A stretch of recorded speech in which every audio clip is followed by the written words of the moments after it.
This episode of Fermented Adventure the Podcast is sponsored by Brewskits, handcrafted dog treats made from spent beer grains, oats, barley, and rye. No chemical preservatives, a great source of fiber, and packed with protein.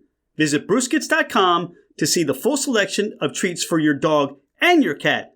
Receive 15% off, no minimum purchase on your first order by typing in lowercase FA 2024 at checkout. Cheers!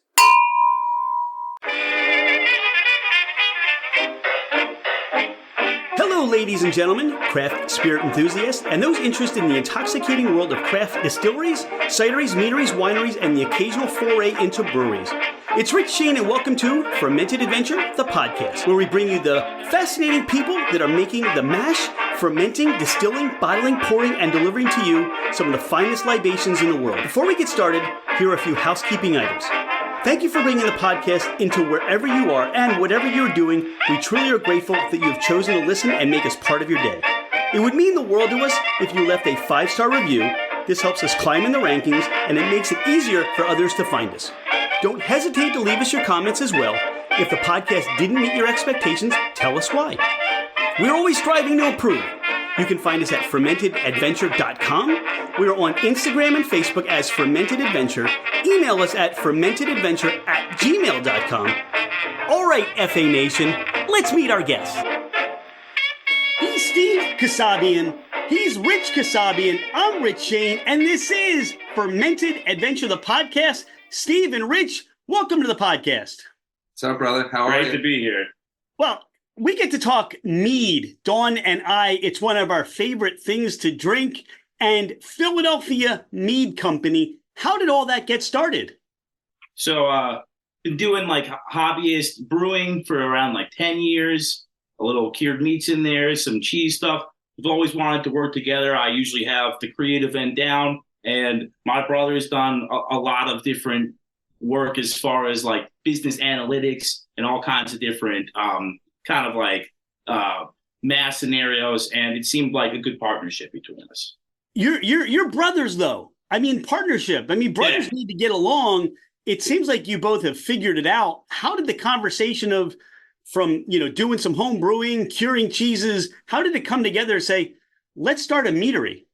Yeah, so I mean, like Steve said, we've always wanted to work together. Steve's a super creative person. He has all these awesome talents that a lot of them are potentially lucrative as well. And so we always thought that there would be a chance for us to work together in that space. And so during COVID, I was graduating with my master's, with the analytics master's. I have a finance and a management undergrad.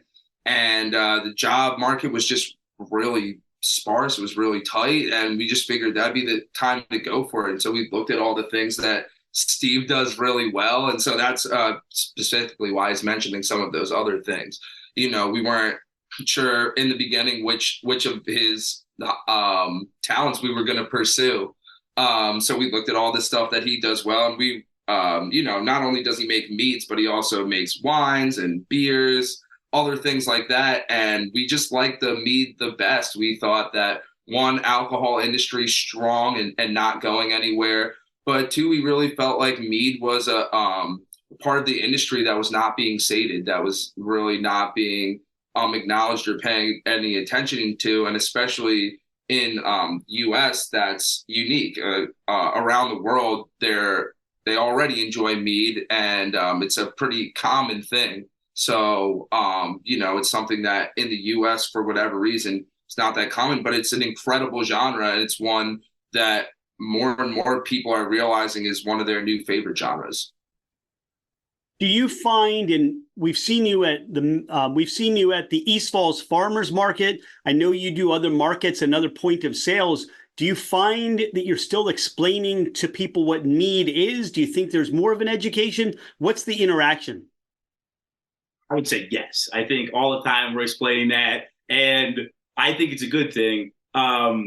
And it's a blessing in disguise in that, we get to be the people to introduce them to and so I think that's good for marketing and kind of creating a brand identity and loyalty amongst customers. But it's also good as far as changing minds too, because other times we'll hear something like, "Oh, I've tried the mead before and I didn't like it," and so now it's a good opportunity to see, do you really just not like mead? Maybe you didn't like that mead. It's good to try again, see if you like where we're landing. Yeah. You have that interaction and they try your mead for the first time. Do you get a sense that there's that connection, that understanding, that differential understanding of what mead is versus what a wine is or some other beverage that somebody may have had before?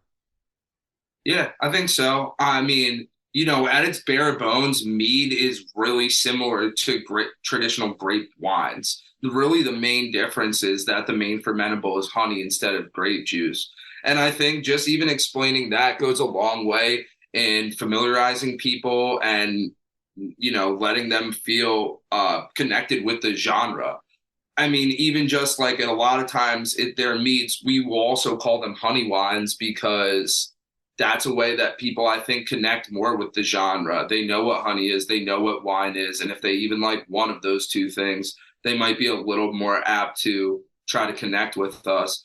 And I think going back to the previous question too, like, yeah, we do explain the genre a lot, but especially being in Philly, it's a super young, hip crowd. People want to be on the cutting edge of the trends, and people like learning a new thing. Like, it's fun and cool to learn a new thing.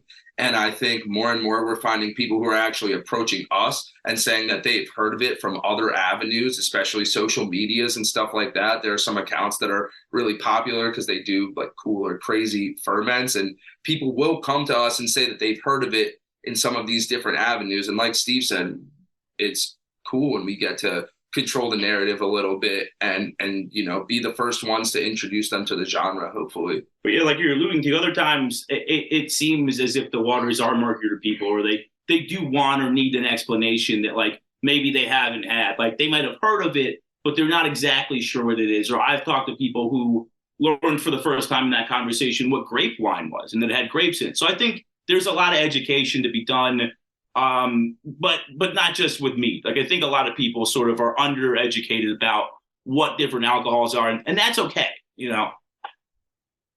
You spoke about COVID, graduating. Steve, you got all these amazing talents. You settled on mead. Talk through the process of setting up your meadery to where you are currently today. Yeah, no, it's been a long road. Looking back, it's pretty crazy how far we've come.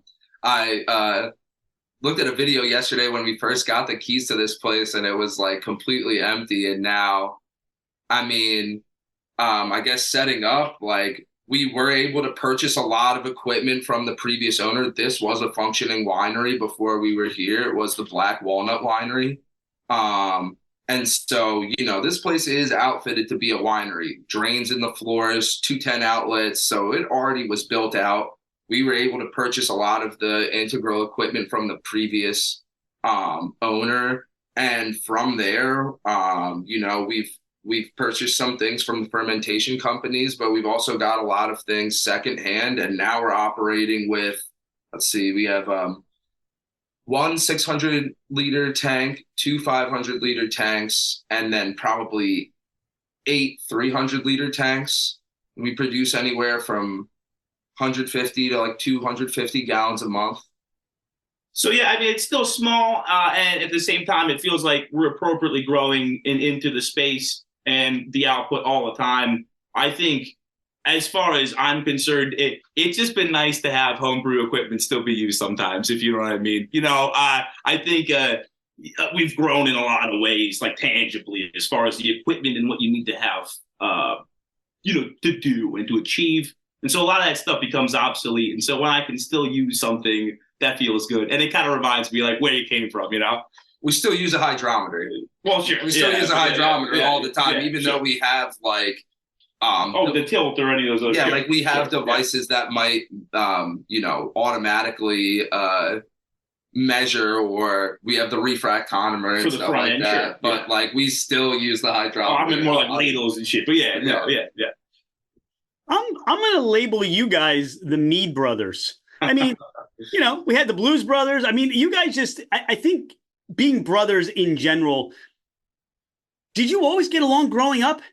Yes and no. I think that like generally, yeah, but also we did like a lot of very different things from each other. I think the two things we were like seriously in concert before this were probably karate and fishing. You know what I mean? Those were the things that we did together the most and the most often. Video games. And video games, Yeah. right? Yeah. No, I mean we've always been close since like high school. I'll say high school on, we've been close. I would consider Steve my best friend, and I really do mean that. It's great to work with my brother. We've only brother fought a few times. Yeah. We've only brother fought Professionally, right? Yeah. We've only brother fought like 3 times in the. So it's been good, right? Yeah. In the That's time a good track record. It right? is. Yeah. We were incorporated in 2021. It's 2024. Yeah, so you know it's real. That's pretty good, I think. Yeah, it's not bad.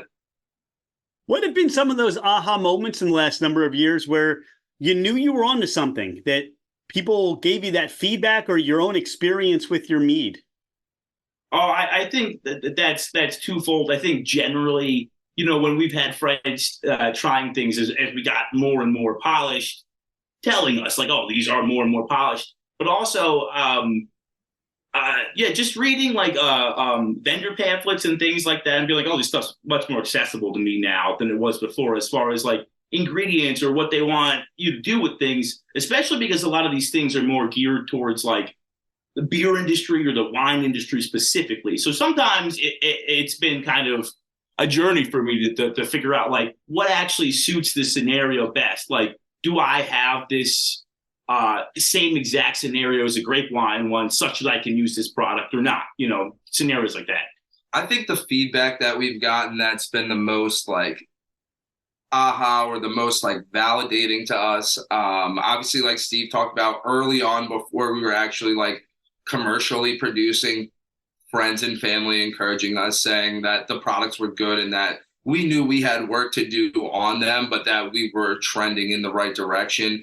And then I feel like, once we did finally make it to market, we had people who had never had meads before who were telling us that this is their new favorite genre, that this is something that they're going to actually follow and explore now. That's a huge compliment to us. And again, very validating. We've had people who actually do drink meads, saying that it's one of their favorite meads. That's for being fledgling, that's a big honor. And I think also on top of that, like having people, be loosely familiar with the genre and not like it, and have us change their minds as a fledgling meader, it feels great. Yeah. I mean, we've also won a couple of awards. We won a silver at the LA International Wine Competition, and we've won bronzes at another competition. So having some national recognition, they're not golds, but it was in our first year of production, and having our meads win a couple of awards, definitely super encouraging. And then from the business standpoint, I mean, getting some of our first like business to business, not contracts, but like, we started selling kegs to people. Once you see your product on tap somewhere, it makes it really real. Yeah. And,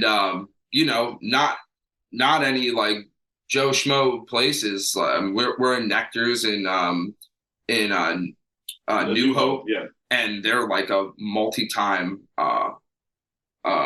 wine spectator award-winning wine bar.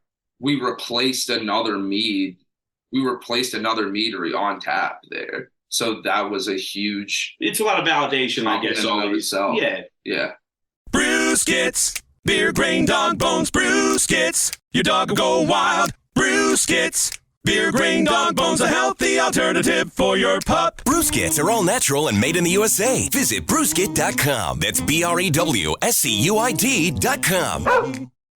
You make a really good point that, all right, you have replaced another mead.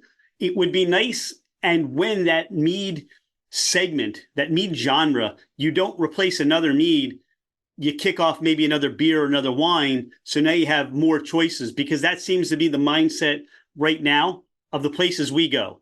Do you have a mead and they have one can or one bottle or one item on tap if they do have it? And as that grows, as they grow a fan following, it'd be nice to see more taps, more opportunity with an expanded selection of mead. So I'm going to give you another challenge. Yeah. What do you got? Actually, not just have one of your expressions, but two of your expressions on tap. So we can do that too. Now you provided us, we have 5 expressions here to try. Do you have one that you would recommend that we start with? I think probably just for the sake of easing in, maybe we go with the traditional. I'm actually going to grab that out of the tap from the other room. Look at you. I get a bottle. You get a tap. Yeah, he's got the best one. Steve, what do you get? I'm not having bottles. The production side of things, where are you sourcing your honey from? Is it local? How is that working for you? And you mentioned using homebrew stuff. Are you now in need to find larger producers, or talk about, sourcing of your honey? So right now, we're getting the lion's share of our honey from Dutch Gold out of Lancaster. That's suiting a lot of our needs. On the other hand, I am interested in a lot more local honeys. And I think that they unfortunately, for the moment, would only be largely supplementary. I think that the glut that we need is more than like a lot of people are willing to sell us. It might be your year's honey. And so I understand that. I do want to sort of crowdsource a lot more stuff. We were talking with people from the Philadelphia Beekeepers Society. Some of those guys were interested. They all had bits, drips and drabs left over, and they were interested in coming together with that and kind of selling that. I'm interested in more scenarios like that. Yeah. Basically we spoke with the president of the Philadelphia Beekeepers Guild, and they are trying to start a co-op. If you know anything about the guild, or if you don't, it's mostly recreational beekeepers. And so like trying to a lot of them don't use their honey or use all of their honey. A lot of them keep bees for different reasons. And so starting a co-op that like utilizes all their honey and sells it to a wholesale account like us. So that's what we're working on for next year. And I really do hope that by next year, all of our wildflower honey, or a large portion of it, comes actually from the city. Nosing this honey, it reminded me of something that I've learned along the way of nosing other things, and that's nosing in color. And it just popped in my head. It wasn't anything that I thought about consciously. This is the first time I'm trying your mead, and the first thing I got was my head said purple. That's what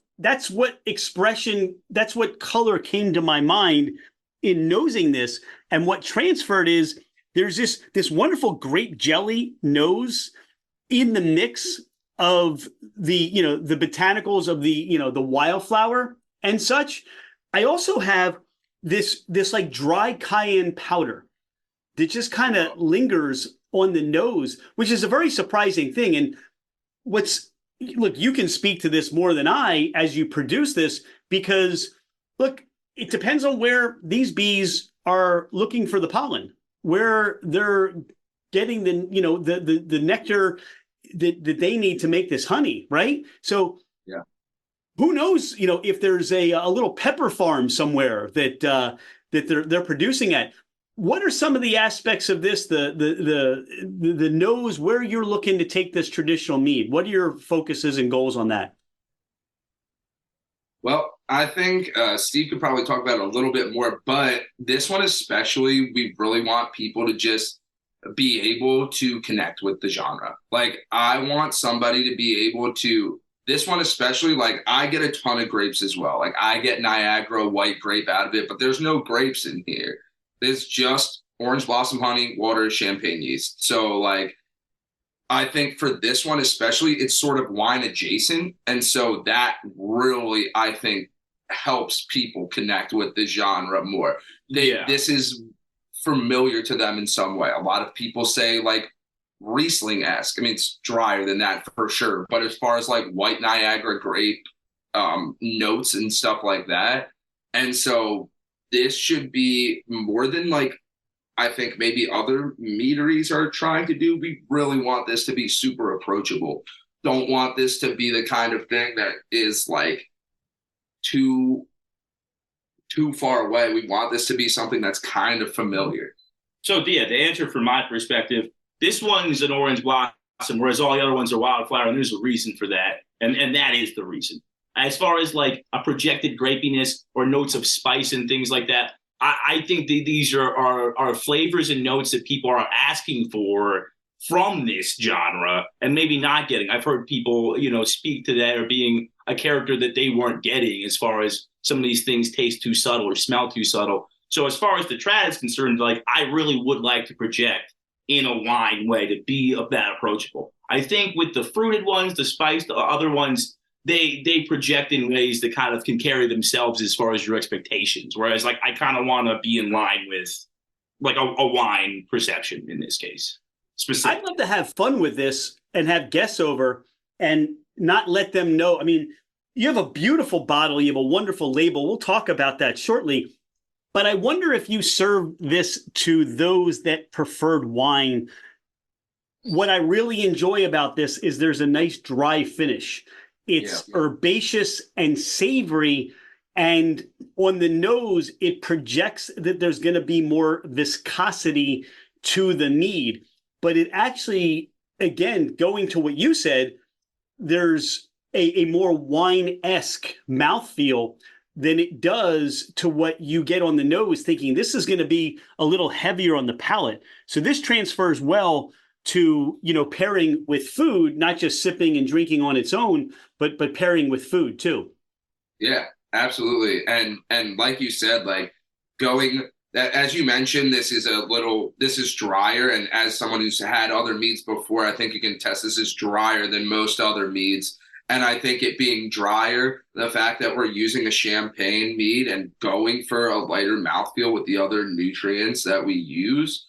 Yeah, I think this is something that you could probably see yourself having another glass of, splitting a bottle with somebody and not being done after one drink. Or feeling like it's cloying or anything like that. Yeah. Pardon the interruption. Thank you so much for listening to Fermented Adventure, the podcast. Could you do us a favor? Hit that follow button. It makes it easier for others to find us, and it helps us climb in the rankings.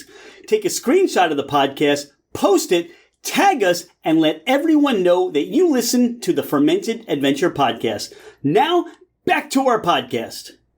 I have to ask, because we spoke about this at the East Falls Farmers Market, you produce in 750 milliliter bottles, which can be a lot, especially with mead, to consume at one time. So a couple questions. The idea of the 750 ml bottles, is it something that, again, is traditionally just the idea of in a style of a wine? Is this something you're going to produce smaller, maybe limited release items for your mead? Yeah, we've thought about 375s and, it seems like traditionally that's what most meaderies do is it's the 375s. To me, it's part of what makes the genre or what can make this genre feel like a niche or a novelty genre. You have a tiny little bottle and you have a really high ticket price. And it doesn't make for something that you're necessarily going to choose on any given occasion. I think that lends itself more to something that you choose 1 or 2 times a year on a special occasion, for example, or something like that. And that's not how we want it to feel. I mean, I'm not expecting people to necessarily shift from drinking beer and wine to exclusively drinking mead. But what I hope is that people will look at this as an option that they could choose on any given occasion, that they could choose instead of wine or instead of beer. And I think limiting ourselves to 375s or pricing in a way that prices out people, I don't think is helpful to the genre. I don't think it's helpful to us. And I think it's, the way we're doing it now is allowing a lot more people to connect with the brand and connect with the genre. I think that's important. Well, they're not sponsors of the podcast, but I'd like them to be. Wine condoms. If you're not practicing safe sealing, then you just don't know what you're doing. So wine condoms. I got mine. We're safe. So I'm going to make sure I save this for Dawn so she can enjoy this as well. Which one should we move on to next? I have the plum here next. That's because it's the next lightest. Excellent. Are you doing any special releases at all? So we're just concluding our first year of sales this month as June finishes. This in our second year, we don't necessarily have I guess you could say we have a lot of special releases.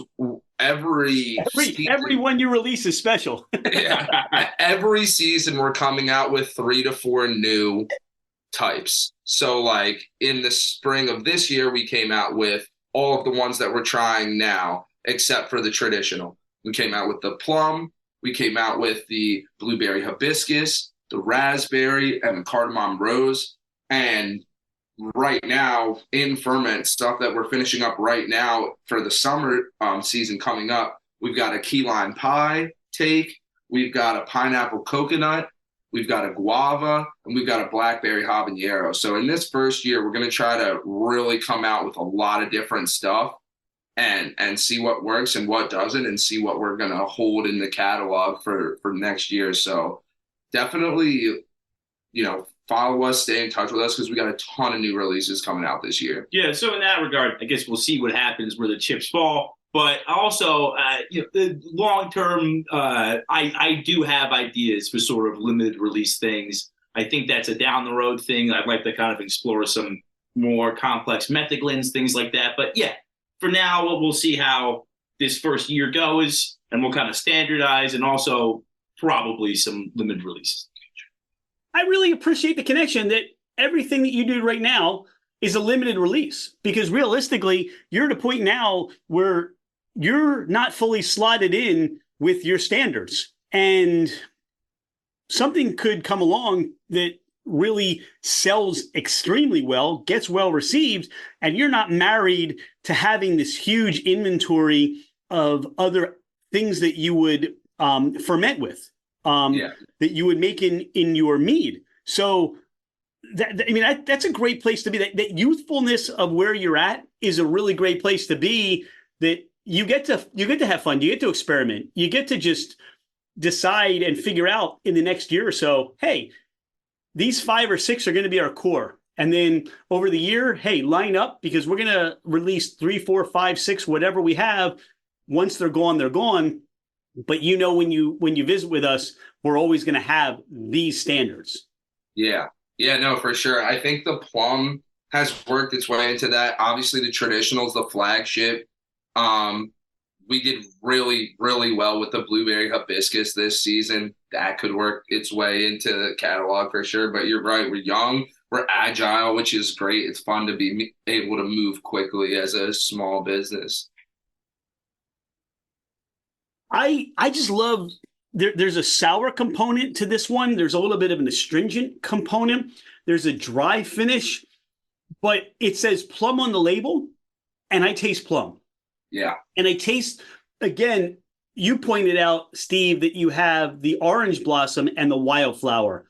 So this is the wildflower honey, and it does produce a different flavor profile than what that orange blossom is. And what this does is, I think that if you said to somebody, what kind of wine do you like? And they started to list off some things, you've got some different varieties here. They can say, well, I can work with your palate, or I can work with your palate, or try this one, because I think you're really going to be interested and impressed as to how we're taking the fruit and the honey and giving it its best expression as to what we can do with the product.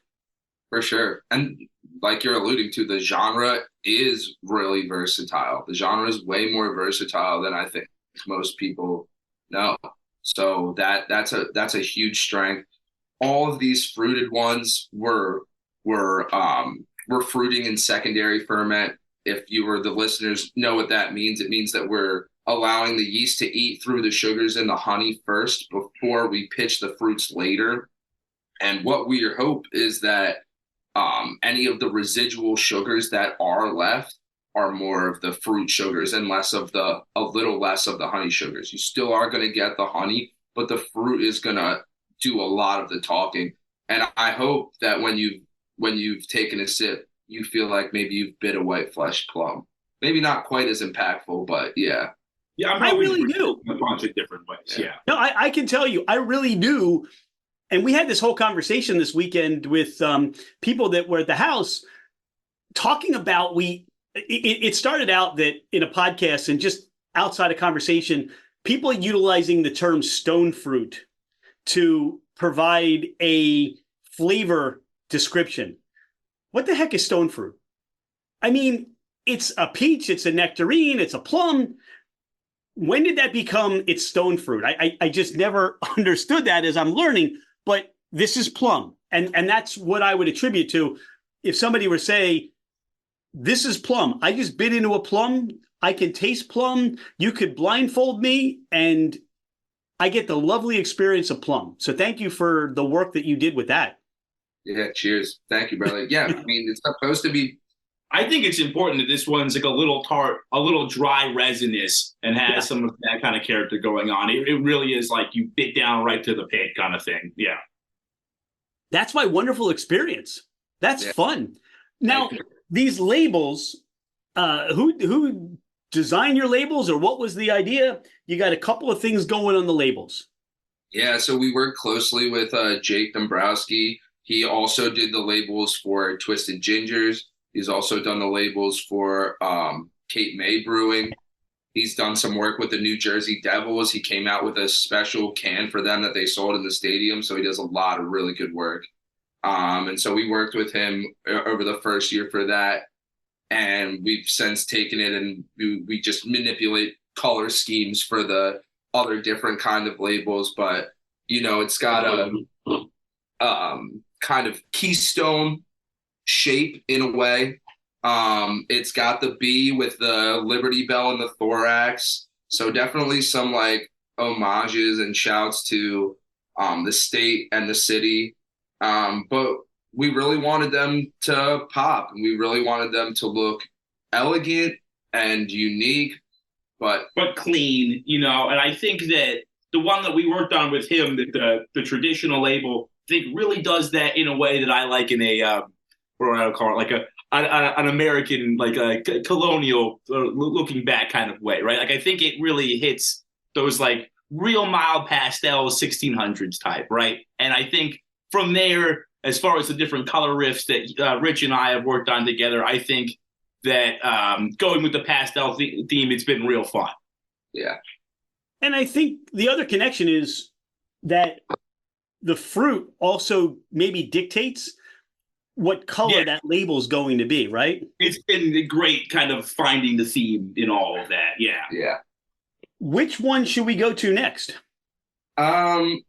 I'm partial to the raspberry after the plum. At least when people come to when I'm giving the tasting, when I'm giving the tasting, I pour them like that. This one for me, I don't want to influence you too much, but for me, this one has the best nose, super fruity nose, and this one's going to be the tartest one as well.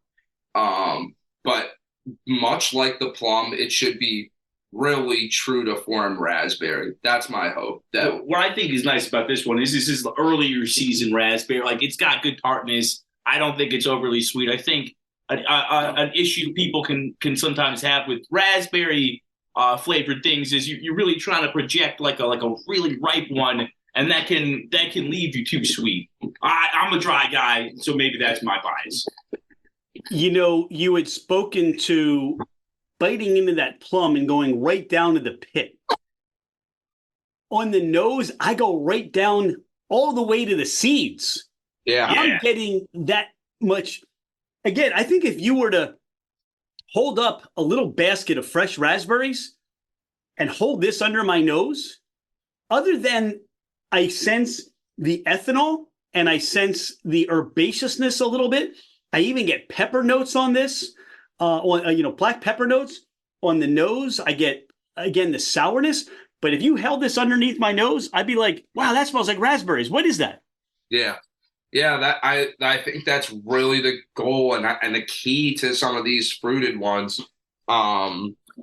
we really just hope that you can connect with it in a really direct way. Like, no beating around the bush. These are plums and they're raspberries, they're delicious fruits, and they should really be a big part of the character. And I'm not sponsored by these next fellas either, but I really gotta plug Scott Labs' tannins. I think those really help me build profile with this one. Like, I really do want the bitter spice, or like that kind of like the heavy tannic thing of like you bit into the seeds in this one.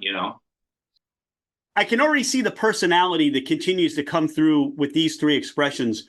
There's a fruitiness and a dryness, and it seems to be that you really want to be, at least what I see and what I've experienced now, you want to be recognized as mead makers that are wine makers, and versus being recognized as, let's say, mead makers that have a different take on the industry.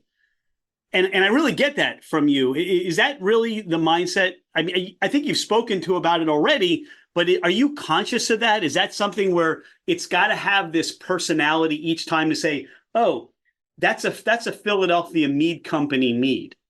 Well, I think that, kind of speaking to making things as a maker, that's, what's the mission? What's the narrative? That's the thing every time, right? And with us, looking more broadly from an eagle eye, I think what's important to us and to me is not just projecting like a wine, but like having flavors and stories that are approachable to wine people, to beer people, and kind of shouldering in our room at the table here. I think that the interesting thing about mead as a genre and as an industry, especially in America, is that like the lines are blurry as far as people's tastes and wants, what they want out of wine, what they want out of beer, what they want out of mead, and what they think it can be. I almost would say, for me, I get a sense that this is, as I've been drinking this a little bit, as my palate becomes acclimated to all the fruits and flavors, I almost get this to be like a sour, like as well as a sour beer.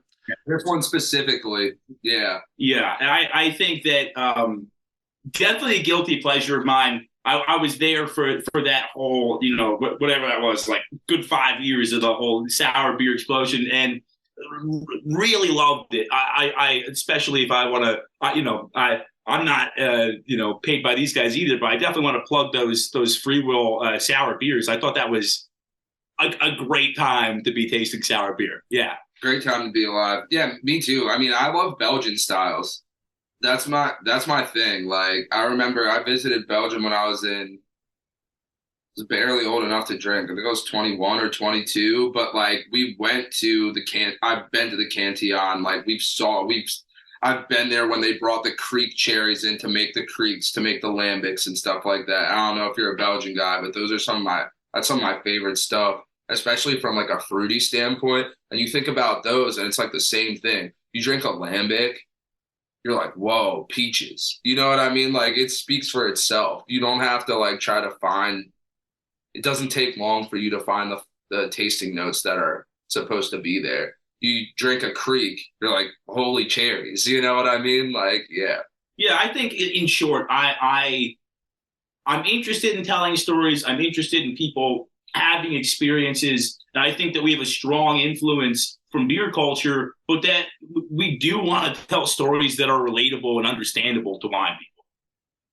Have there been times when you've created something where either one of you said, I love it, and one of you said, I hate it, or? Oh, all done. Absolutely all done. Constantly. Like, I think that Richie's missive, in a great way, I think my brother's mission statement has been approachable meads for the masses. And that doesn't mean dumbing yourself down. I think it means showing people what it can be as far as melomels and traditionals. I think once you're here, my mission statement has totally been like metheglins and a little bit more complex things that we're not both necessarily always fans of. And so a lot of these that we're trying right now are full batches. They're products you could buy.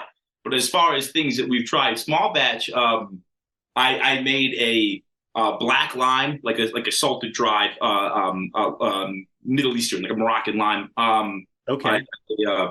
Salted black lime, cacao, and mace one with sea salt, and that really was like if an oud bruin was like a goza. Like it was very like kind of niche, right? Like I loved that one, he didn't, and that's fine.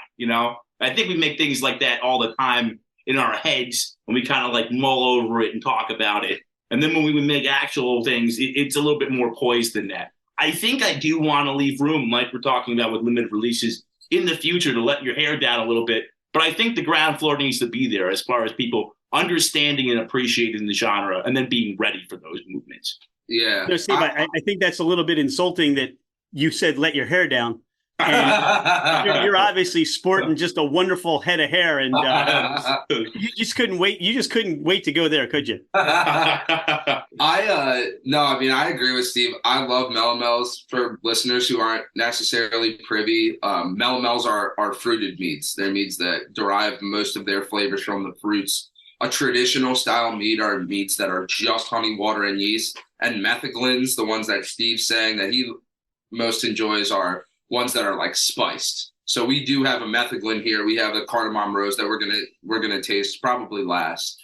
But you could even make the argument that the blueberry hibiscus is kind of touching in that because it's very herbaceous. Yeah, I think that for sure lines are blurry. Yeah, and I think to your other point, Steve is wildly creative, and I have the awful, terrible job of having to sometimes say that we need to go more basic, which, I think has been important to do over the first year or two. And I agree with Steve that in the future, once people get more familiar with the brand, with the genre, that they will be much more likely to embrace something that they don't know about at all. You know what I mean? A lot of times when I'm tasting, people can connect with us because they've had fruit wines before. They've had like I said, the traditional is sort of white wine adjacent. But when we get to that cardamom rose, you're going to taste something that you probably never tasted before. Or our Bochet, even though that's not a metheglin, it is a Bochet. It's not always approachable to people as far as like, this is a heavy wine. It's a dessert wine when you're expecting a light thing, You're at an old winery or a pre-existing winery. Are people able to come to your meadery? And do you have a tap room? Are there fire pits and bands and food trucks that are showing up every weekend? How does it work for you there? So unfortunately, right now, we can't tap out of this spot. We are looking for a place in the city that we will hopefully eventually tap out of. There is a beer garden here Thursdays through Saturdays that we will likely be a part of as far as offerings that will be ours that are also. It's unaffiliated with us, but we're allowed to pour. Yeah. No, we're at the East Falls Farmers Market every Saturday, 4100 Bridge Ave. We're in Cartesian Brewing, and we're in Fringe Bar in the city, and we're in a few other bars outside of the city, but we're trying to get in more places, so definitely ask for us. Yeah. If you live in the area, you can definitely pick up from the Parkesburg location. We can meet you at the facility, but we're not here every day, so it just takes some coordination. But if someone makes a pickup order online, they can certainly pick up from the facility. And most times, if we're here by ourselves and there's nothing really going on, we can be pretty agreeable. Give you a tour. Yeah. Well, I got the video tour, and a lot of fun. And as you pointed out, Rich, hey, they need boxes, empty boxes. Yeah, it's true. All the empty boxes we could ever take. All right, we've got the blueberry hibiscus, which I get those blueberry skins, that blueberry fruit, but I also get a nice earthy component on the nose on this. Yeah, that's coming from the hibiscus. The latter there is coming from the hibiscus. This is the driest one that we have, which is interesting because, compared to, and I mean, from a gravity standpoint, it's under 1. So it's like a similar residual sugar to like a Cab Sav. Like this is as dry as a Cab Sav, but you're not going to get those heavy grape tannins that make it bitter and sharp. So when I say dry, like it's just, mostly devoid of sweetness. I get a good berry affect, good floral affect. We're essentially, after we're finishing the wine and filtering it, it's completely finished. We're making a tea, basically. We're taking the dried hibiscus and we're letting it sit on that for a week or so. We're infusing it into the alcohol. Yeah, sure. So that, those like earthy or herbaceous notes, that's from the hibiscus, and that tartness at the end as well. I think they marry well, and that you get a good kind of like fruity, like jammy tannic offering at the beginning, and then I do like that it has a softer kind of mouthfeel finish at the very end. I do like there's like a little bit of like, I wouldn't even call it funk, but sort of like, like herbaceous character that's like earthy from the hibiscus versus you get like a big meatiness from the blueberry. This is also the closest thing I think we have to a red in a way. Yeah, I think it has some red adjacent aspects. I wouldn't call it full-fledged, like this is a big not at all. Red. Yeah. But I think there are some people who connect with this because they get some... You get good bitters and you get good berry kind of components. Yeah. Like, this is not that far away from, like, the Courant kind of vibe that I think like a lighter of red segment or something like that. Yeah. Like to have in their reds, or a tasting note that they notice often in reds, berries or Courants. I very much, everything you say, I really receive about, hey, all of your wines, again, to me, if you're a wine drinker, this transfers very well. And it's a good way for people that have not had mead to really feel comfortable with this aspect of what you're providing. On this, it's so perfumey, not by the nose, but in the mouth. There's this wonderful perfume of fruit and floral notes, and what you spoke about with the hibiscus that just almost lingers within your mouth cavity. So it's almost because the nose and the senses of the mouth are connected. It almost just kind of wafts up a little bit that it just plays back there, and just a sip and let it perfume, and sip and let it perfume. It's a wonderful experience. So thank you for sharing this and putting this together.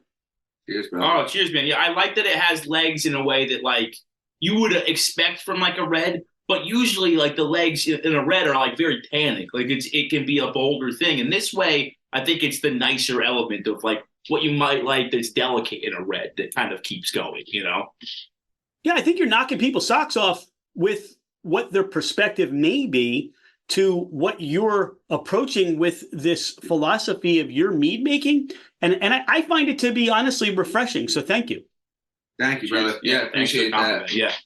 I think like going drier, I think has done a lot for our brand. I think it is one thing that definitely differentiates us, and alluding back to like, what is a Philadelphia mead company mead? I think, like you said, the fruitiness, the dryness, those are calling cards for us. And I think they just make for a more like, my experience with meads, and I love a bold flavor, but you get through a glass and it's hard to say yes to another glass. And making a light mouthfeel, making a drier product, I think both lend themselves to, being able to have more than one glass, being easily able to finish a 750 with a friend, Yeah, I think we're trying to land in a sweet spot of being interesting and approachable, not cloyingly sweet, and not like heavily bitter or anything. I think I want you to engage with it still, and at the same time, there's got to be something there for you to engage with, right? So yeah. Rich, you just really what you did was you gave me that Philly smack me in the back of the head kind of thing. It's a loving way of redirecting my mind, because initially I said, hey, I'm not necessarily used to a lot of people putting out 750 bottles of mead because, to what you just said, I'll have one, but I'm not going to pour a big glass of mead. I'm going to pour a little glass. And that's why they're probably smaller bottles, because, me and a couple of other guests can finish that and enjoy it and sip it and take it through. But you just said something really important that changed my perspective. I can sit down and we can finish a bottle of this. And I am glad now you're putting it in larger bottles, because I would have wanted more. Again, going back to that wine philosophy. So Yeah. thank you for that. You just, that really taught my mind something to really, don't judge a bottle of mead by its bottle, like what it's coming in. Yeah, and I think, like, again, like, having, my personal opinion is that having mead in selling in predominantly 375s is a way to try to make the genre seem like you have, like, when you have a bottleneck, you have like this valuable small amount of something, Yeah. and it feels unapproachable either financially or sort of culturally, and I think that's not where we want to be. Yeah, like the calling card of, like, the niche upper class is tiny things that cost a lot of money. And that's not who we're trying to be. And that's not what I think this genre is. This genre isn't about classing people out. The genre isn't about pricing people out. The genre is about sharing a 750 milliliter bottle with your friends. Dawn and I have been to MeadCon, and we've tried all kinds of different mead. It's one of our favorite things to do and go to. And again, what I think you bring to the space is your own perspective, your own take on mead. And right now, what mead really needs is a lot of different voices and a lot of people bringing a lot of different ways to express what mead is. Because I think the consumer, the general public, still isn't sure. They haven't settled in on, hey, it's a mead. Now they have a better understanding of it. Like you said, you can go with the traditional. Now you're taking them into these fruited meads, different things that they're going to appreciate palate-wise. Now I can sit down with a 750. We can drink this like a bottle of wine and have conversations and talk about it. So there's plenty of room for what you're doing, but I think your voice is important to be heard and to be expressed. So thank you again for that. Yeah. Cheers. I think that's a great way to put it. I think in a lot of people's mind, the mead question is, do I like it? Yes or no, as a broad statement. And I think to your point, the more people perceive there to be different genres of mead, like styles and types of mead, different segments that they can lean to, it's going to be more mainstream. Yeah, like, you speaking on that, you wouldn't have a beer at a bar and say to yourself, I didn't like that beer. I guess I don't like beer. Yeah, I tried a Blue Moon and I don't like beer, Now I don't like beer. You wouldn't say that. You might say, I don't like that brand. You might say, I don't like that subtype. Like, okay, maybe you don't like lagers or pilsners or something like that. But does that mean that you don't like beer? No, it doesn't. It means that you don't like that specific product that you drank. And I think that's a really important, and to your point, there is room for a lot of different takes on mead.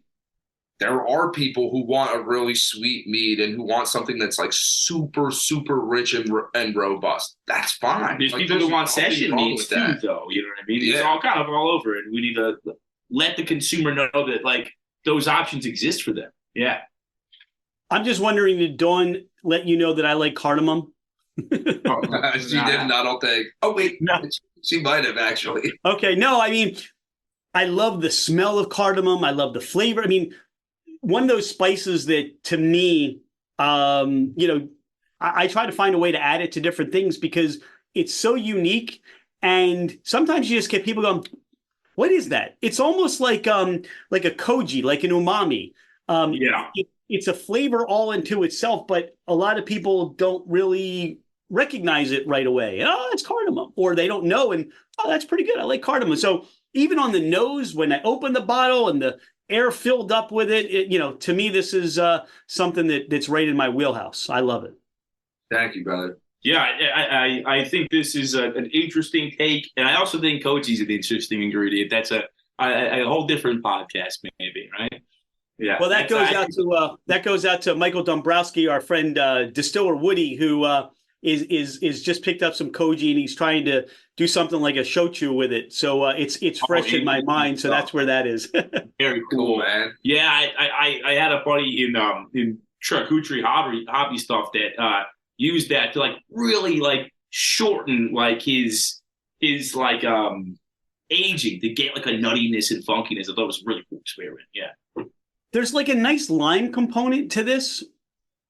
And one of the things, and I'll recognize, and you tell me, I picked up like a little bit of effervescence on all of the meads, maybe less with the plum, but all the other ones. Is that coming from the champagne yeast, or is there something there that as you produce it to kind of give that little bit of it's kind of got a little bubbly there? Yeah, I want a little bit of structure from that character, and that's it. I think anything more petulant than that is circumstantial. I want to leave a certain amount of CO2 in there on some character structure thing. I think it's important. Earlier on when we were doing tests, especially out of keg stuff, I had a lot of positive responses from people that appreciated that, like for lack of a better term, again, structure that I was getting from CO2 on early carb stuff. I think it's important to have a certain amount here. I don't think I'm so married to having things be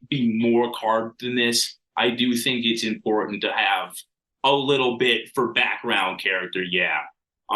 For this one, I really want to project like sweet, but then like citrusy and then spiced. I think this is a riff on the concept of a spiced wine. A lot of those, at least in Western perceptions, end up being sort of your regular nutmeg cinnamon. I think this is an homage to the concept and yet not married to the actual ingredients. And so this is why my projection is a little bit more Indian and Middle Eastern in this case. Yeah, I could see, sitting down here with a little biryani or, just a nice Indian, style meal. I think this plays well. And to your point, you got that, to me, it's cardamom lime.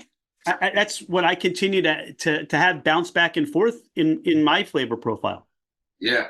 Yeah, I'm getting that too. Yeah, I'm real nervous to kind of jump over the line of too overwhelming with the rose character. I think like really interested in having that as a background sweetness, and that's what you perceive it as. I think I've had a lot of people nervous, even before I thought of this as a wine concept, of rose being way too intense. And I don't think that's like the predominant flavor here that's important to me. I think it's a background and sort of kind of the journey, and then the spice is more of the imperative for me here. The rose may just be a little sweetness and somewhat going back to that previous one of a little perfume, but I think the spice and the citrus is what just got the big speakers going on that, Yeah. Yeah.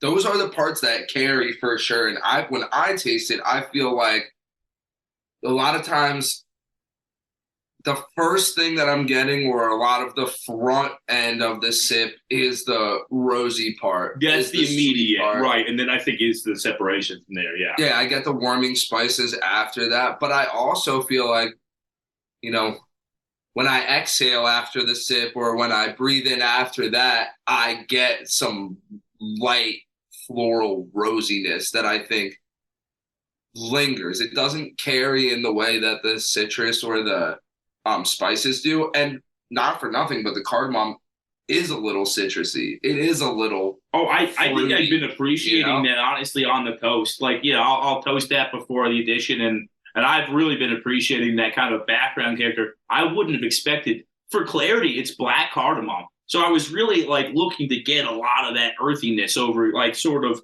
sometimes green cardamom can have like a little bit lighter of a profile. I think in the future, I would be interested in having sort of an extract that kind of more, amplifies the spice smoked element of the black cardamom.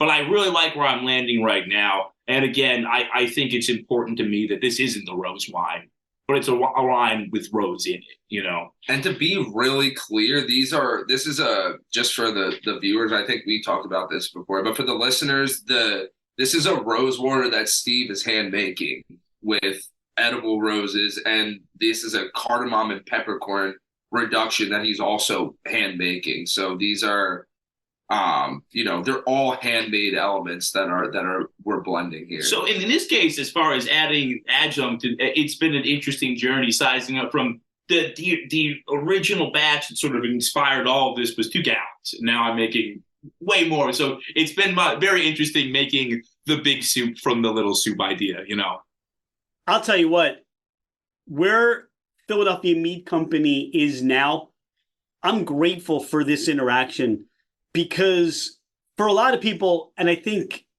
again, you do the East Falls Farmers Market, you don't have this opportunity to have this interaction to really get an understanding of all that goes into making this mead. And I think for the both of you, it's like once a month, just have a table full and have people out and have that charcuterie and whatever else you're dabbling in, and just sit down. I almost see like this wonderful film crew following you guys around to make this story of these mead, these honey wines. But people, once they get, I think, a connection to you, Rich, and to you, Steve, I've always said, if you go to the facility, if you go to the place, you become fans automatically because it takes you back. If I open up a bottle of any one of these, I've got this experience that the three of us have shared tonight, and I'm grateful for that. But my wish that everybody else gets a chance to meet you too, and sit down and hear your passion and hear the detailed focus of what you're trying to create, this craft and this, just overall desire to say, this is what a Philadelphia Mead Company bottle is, and you're going to love it every time you open it. Thank you so much, brother. Yeah, I mean, drinking is about community. Drinking is about celebration. Drinking is not about gatekeeping. Drinking, like enjoying libation, is not about pricing people out. It's not about keeping people out of the party. It's about sharing a 750 milliliter with everybody. I think there's layers here on some City of Brotherly Love kind of brothers stuff, on some sort of, does everybody get to eat food at the meza table? And I think that's the vibe here, Is there anything we haven't talked about on the podcast today? Anything you want people to know more about the two of you or Philadelphia Mead Company? Oh, anything for you? I don't think so, honestly. I think you've led a great interview, and I feel like we've really gotten to express ourselves and the brand and the genre in every way that I've wanted to. Yeah, I don't know if this is a question that for me so much as I like a wish, I think it's important for us to be curious here, and I appreciate and hope people are there for us along that journey. Well, here's how it works. Jane from Mother Compost introduced us to you, knowing that Dawn and I like mead and fermented adventure. We enjoy meeting the people that are making mead, and now we get to have this wonderful time together. So I'm grateful to Jane for that. I'm grateful for your time today. We look forward to all the iterations, all these special bottles that you're creating, and can't wait to, come out to that tap room, that beer garden that you guys are working on, to sit down and see you guys in action, running around and making everybody happy with your mead. Now, one last thing. People can find you, you said, every Saturday at the East Falls Farmers Market, and you're on taps at a couple places. Anything that maybe you left out where they can find you? Definitely give us a follow on Instagram. We have some really cool content there, making the meads. That's where we release all of the new meads that we're coming out with at Phila Mead Co. PhilaMeadco. That's where you can find us on Instagram. That's also the website, www.philameadco.com. We ship to 41 states, including Pennsylvania. Check us out, and like we offer subsidies for shipping, so you can definitely order us online there. If you have any questions, reach out to us on the Instagram or via the website. That comes straight to us, and I answer everything that I possibly can. We're here for home brewers too. If you have procedural questions, the like. Yeah, if you're making your own mead, please reach out to us. We'd be happy to help you. If you're starting your own company, we'd be happy to help you, because we didn't get here without the help and support of other people around us. And as a friend of mine, Greg Heller-LeBear from Colony Meadery, just left Colony, he always says, and I try to echo this as much as I can, a high tide raises all ships. So if you're a prospective business owner, whether it be in the mead sector or any other alcohol sector, hey man, we'd be happy to help you get up too. That is the beauty of the mead community, home brewing community. Everybody realizes that, we want to sell our stuff, but if we help everybody get to where they want to go, we'll all get there together. Especially if you're making exceptional products like you guys are making today. Thank you so much for your time. This has been a wonderful experience. I've got 5 bottles to finish with Dawn tonight, and we'll let you know how that goes tomorrow. Cheers, brother. Cheers, man. A pleasure. Cheers.